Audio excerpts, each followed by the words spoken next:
wish for a mountain of handkerchiefs. Now, just let yourself cry, as much as you need to. You'll have plenty of handkerchiefs to help you through it.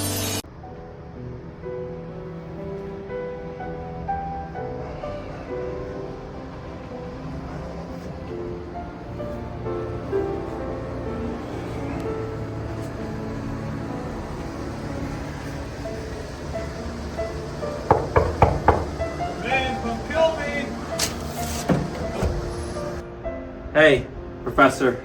I appreciate you letting me in. Wait, where are your roommates?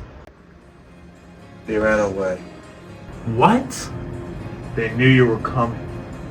Everyone knows what you're capable of and what you're gonna do to me. And what am I capable of? All I'm doing is trying to watch kids' movies with a motherfucker who wears Rick and Morty pants to bed, like a little bitch. And what are you wearing? That's besides the point. Let's just watch Sonic. We have a lecture tomorrow. There won't be another lecture when the other me's around. Listen, Professor, to tell you the truth, I don't give a shit about the lecture. I'm just here because I want to earn your trust again. Some quality bonding time. And to investigate how you know about my pajama collection, but... Let's just watch the damn movies.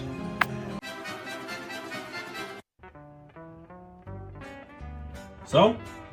What do you think?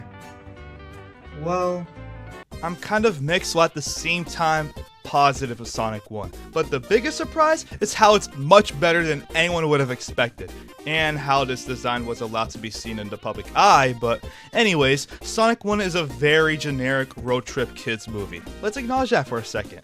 Why the hell did the people who made this movie think that Sonic's first ever major appearance on the big screen, where it's all about him, should be a fucking road trip movie? A Paul ripoff, a Hop ripoff, a Rocky and Bullwinkle ripoff. Look at the video games with all these cool characters and settings, and you settled with this generic boring bullshit? It feels like this movie came out a decade late, and it should have been competing with the fucking Smurfs!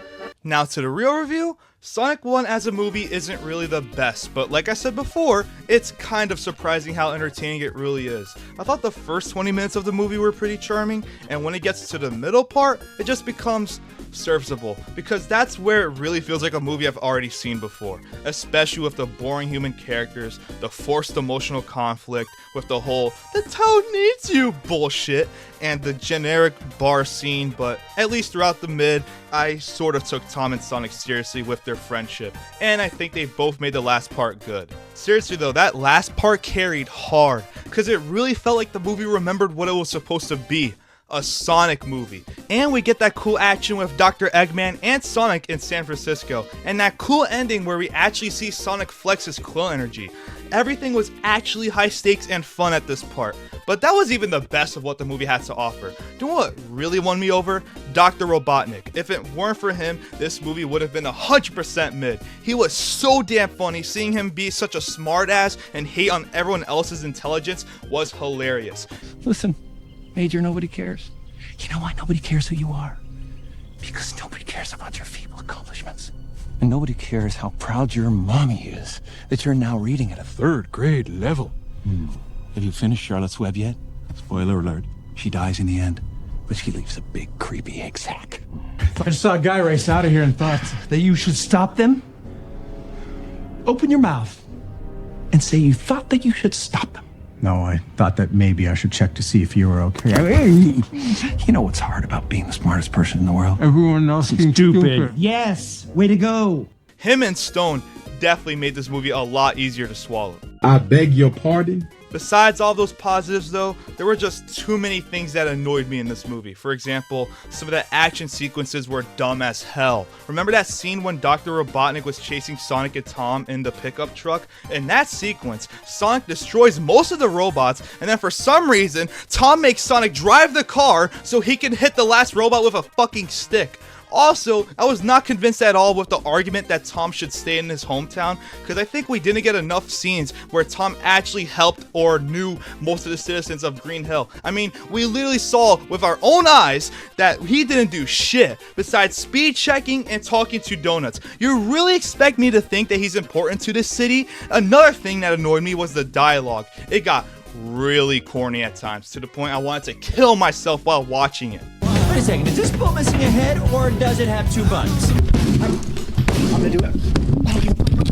I also thought Tom was a pretty boring character overall, but that's pretty much it for Sonic 1. I don't have a lot to say about it, but at the same time, I can't hate it. There are enough things that I like to give it an okay rating, so I give this movie a 6 out of 10. And it's very clear that it could be improved with an actual Sonic adventure for the next movie. Damn. It doesn't make you think. 2 guys, one of them comes out of nowhere, and they make it work. I don't remember God warning Tom that Sonic was gonna murder him. Evil Germ is far from God. At least he's not Satan! Fuck you and fuck Sonic! To start, I don't give a shit about Sonic. Just never had the phase. I don't care about Chaos Emeralds or Tails or Rouge's cup size. I probably know more about Chris Chan than that one alligator guy with the chain. But I did play the games a lot. The retro ones, to be exact. Had a little AV plug-in Sega Genesis in the shape of the Hedgehog's head. Played the old ones to death. Got stuck on Sonic 06 Level 1 for 3 years on my Xbox 360. And my favorite game at one point was Sonic Colors. Sonic Colors. That game. It's beautiful. When I was 8 or 10, I played it on my DS for hours straight, beating the whole game in a day. And on the final level, where you're climbing up that massive tower, I died for hours and hours. And I stopped and prayed to God. I really did, and I asked him to let me win. I kept dying, and it broke me. I prayed again, engulfed in tears, and to his face, I renounced my faith in God. Then I beat Sonic Colors, so take away from that what you will. All that to say, I didn't expect Sonic 2020 to mean much to me. I was pleasantly surprised. My biggest worry was the humor. Sonic fans are famously cringe, and kids' movies are famously bad. So I'm glad to say that the movie really was funny in a totally non-generic way, with better humor, delivery, setups, and creative ideas than most of its peers. It has the humor and feel of a good Cartoon Network show from the golden era. Can you shut the fuck up? And that's always going to be good kids' content in my book. I was also impressed by the creativity and how the story was delivered, with creative cinematography and editing sometimes that genuinely shocked me for a generic kids' blockbuster. The references they inevitably throw in seem authentic and not forced, and that makes them more fun than anything. And the recurring Olive Garden sponsor was so hilarious and shows such an ironic edge to the humor that made it so enjoyable. How's your sister? Did she convince you to leave me yet? No, but she did tell me to check your phone for dating apps. The only apps on my phone are the ones that came with it. In the Olive Garden. Because when you're there... Your family. Have you tried their never-ending pasta bowl? It never ends. A lot of the smaller stuff like that was really great, like the retro end credits, the supporting cast, with Maddie's sister, Wade, and Agent Stone being superbly acted highlights. Speaking of which, Stone and Robotnik have an amazing dynamic and chemistry, and the two actors play off each other perfectly. And I felt the same way with Tom and Eggman, which was not a strong chemistry I expected. Unfortunately, I'm less enthusiastic about Tom and Sonic, the central pair. They're totally serviceable, and Sonic, thankfully, has a good energy and engaging voice actor, but the chemistry within the pair is sort of a borrowed stock chemistry, with a hyperactive, annoying guy and a begrudging hero. We've seen this before. Luke and Han, Spidey and Iron Man, I mean, it's fine. It worked the other 6,000 times. It works here. I just don't particularly care that much, but I do like them. And finally, Robotnik. I want to just say that, and I know this is a hot take, I don't find Jim Carrey as an actor funny at all. For me personally, Jim Carrey is painfully unfunny, cringe, and always has been. And I'm forever shocked that otherwise respectable people think he's one of the greats.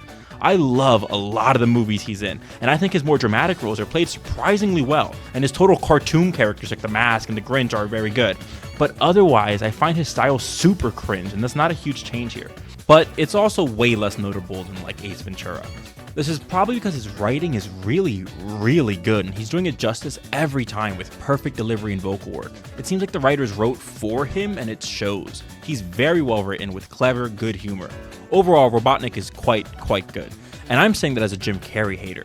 Whoever wrote for Robotnik and Jim Carrey were locked in, and they frankly cooked. Overall, no big flaws. I think it did everything either serviceably or surprisingly well. It's not a movie I'd watch, putting everyone I know onto it and all that, and I'm not gonna buy a steelbook of it, but I really liked my time. So, 7.5. Wow. You didn't glaze for once. It seems as if switching comes easy for you. Oh my god, Professor, really? Fine. Okay, I admit it. I came to kill you. But I don't want to. Not anymore. But I couldn't. You grew on me. You're unique. You're one of the— Shut up! Professor! Shut up! First thing I have to point out with Sonic 2 is that it's definitely better than the first one. Well, a little bit better. Because I expected a lot more improvement from this movie, even though I got almost everything I wanted. Almost. The dialogue is still bad, Sonic is somehow even more cringe, at least in the first half of the movie, and I still feel annoyed towards some of the human characters, but there are many highs with this movie. One of those biggest positives being, this movie actually feels like a Sonic story instead of a generic story with an insert cartoon character here template. Sonic 2 actually does justice to the franchise for the most part. It introduces new characters like Tails and Knuckles, and the way they are as characters are about what you'd expect. Tails is the Daniel-san to Mr. Miyagi's Sonic. Did your butt just turn into a helicopter? A buttcopter! Oh, only Sonic the Hedgehog could come up with something like that. It's not the Miyagi-Do way! Knuckles acts like the strong, tough, kind of dumb guy you remember him for. They both feel right to me. And the returning characters are even better than they were in the original. Eggman and Stone especially, they're still funny as hell to watch and are the best characters in the movie. Wait! That wasn't the deal! Oh, you poor, naive creature. It's not your fault. A more advanced intellect would have seen this move coming a mile away. Or 1.6 kilometers.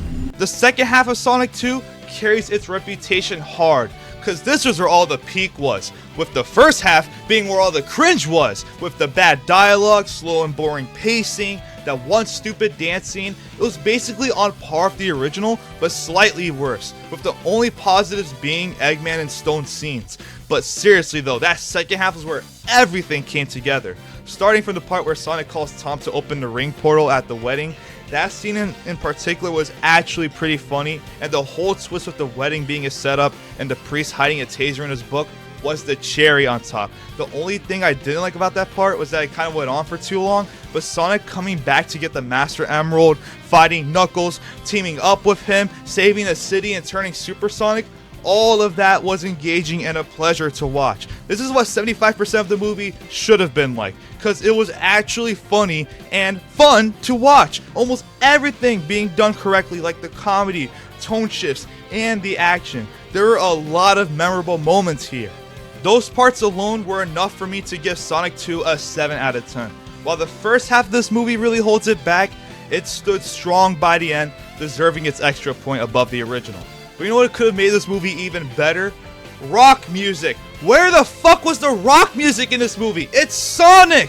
What was up with all these super generic orchestra music? The best parts and the most coolest parts of the Sonic games were almost always complemented with exciting and energetic music. Especially punk music.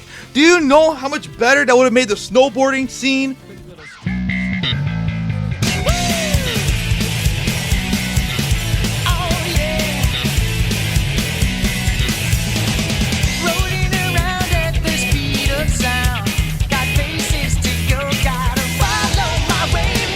The supersonic scene?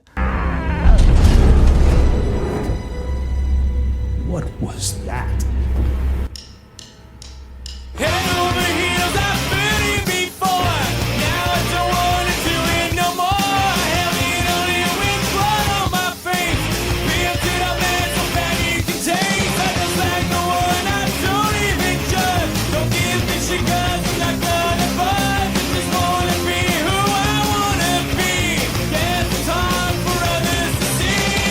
The part where Sonic, Tails, and Knuckles were all running together?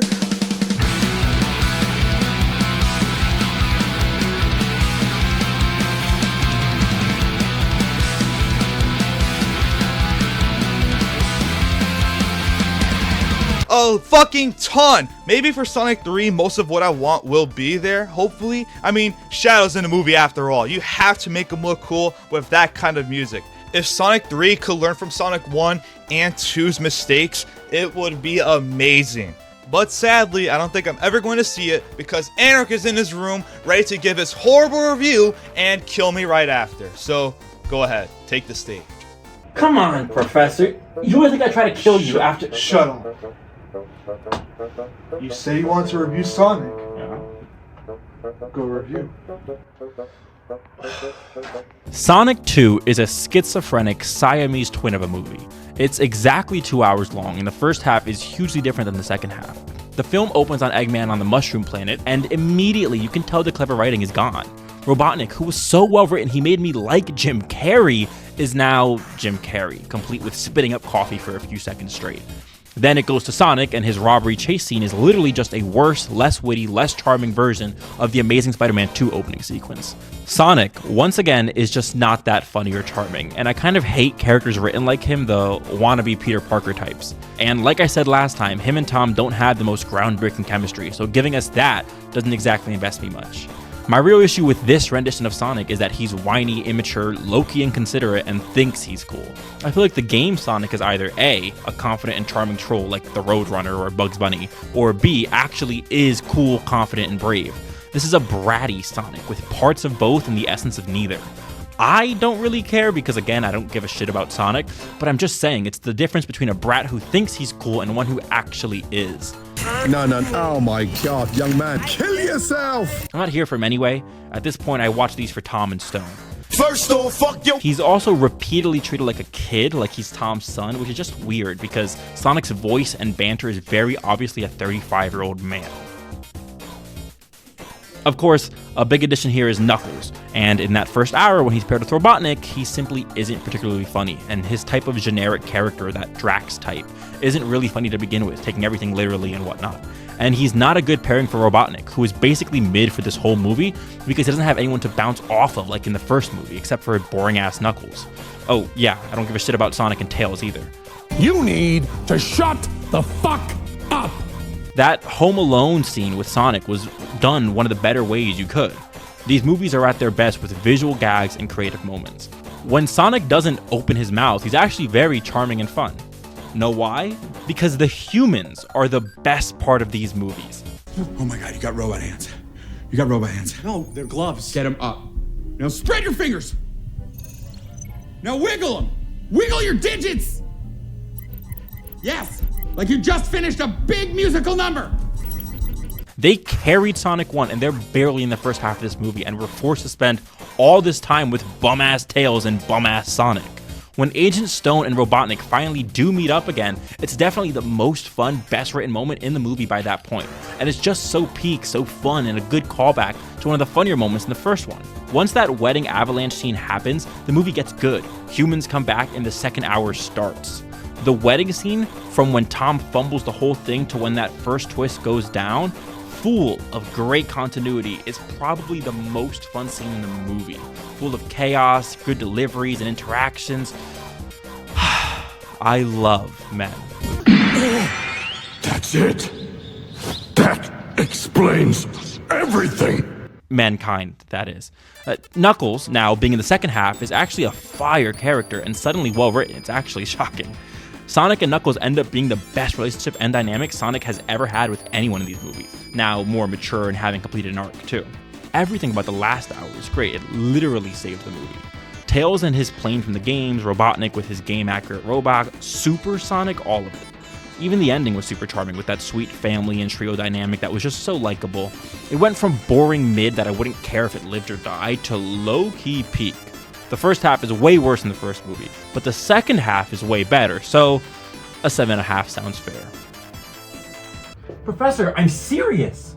Do you know how lonely it was in that lab? All anyone ever does is scribble, fascinating, on those little fucking notebooks. You were the first person to talk to me, to argue with me, to see me. I don't want you dead. I couldn't. But Evil Germ does. He'll destroy this whole universe with you in it. Now, don't you dare listen to him! He's lying! That right there. Don't you hear him? I feel it. I didn't get it the first time. He's lying! He'll kill you! If I die, your world dies! You die with me! Don't you dare fucking do it! Anorak? I don't trust him.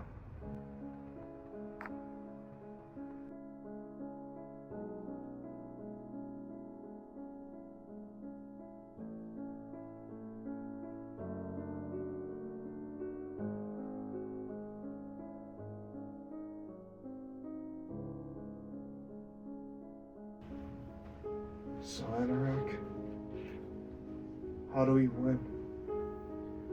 In this fight, it's bigger than us. We're a clip, a moment. He'd go for the main universe. We'd have to stop him there. So you just expect me to just see my universe get destroyed without me doing anything about it? No. You've done a lot more than sit back already. I could show you how to share it. Iron Germ, the real you, could really use it. Why can't we just fight? We're strong enough. No. If Iron Germ doesn't win this fight, it won't even come down to us. Fine. Just show me how to do it.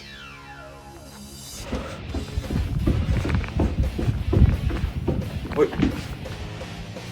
How is this training my mind? It's all one, Professor. One discipline, one result.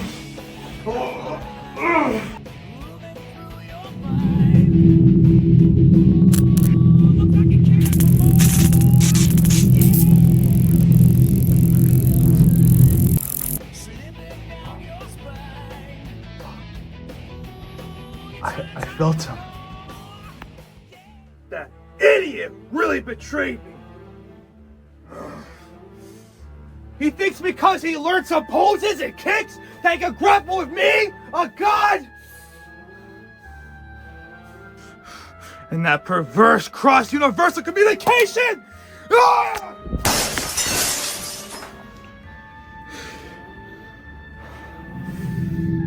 Listen, Professor.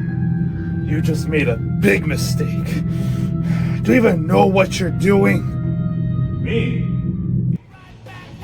Do you even know who you're talking to?